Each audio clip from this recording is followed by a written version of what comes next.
Hey, it's Gina with WTI.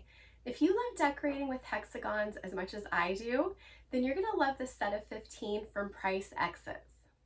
We recently updated the wood in the column of our slide out in our RV. These hexagons were perfect for bringing a little bit of extra interest to the column. Using the hexagons really made it more appealing and helped to break up just the straight lines that we had. I like that this came with a variety of colors. We used 5 in each location, and because they're all separate, you can kind of mix and match how you want to use them. The set does come with little sticky pads that you can put on the back of these, and I found that they work really well on a smooth surface. Just as a tip, if you are applying on a rough surface like I am, you're probably going to want a little bit of wood glue or something else for them to adhere permanently.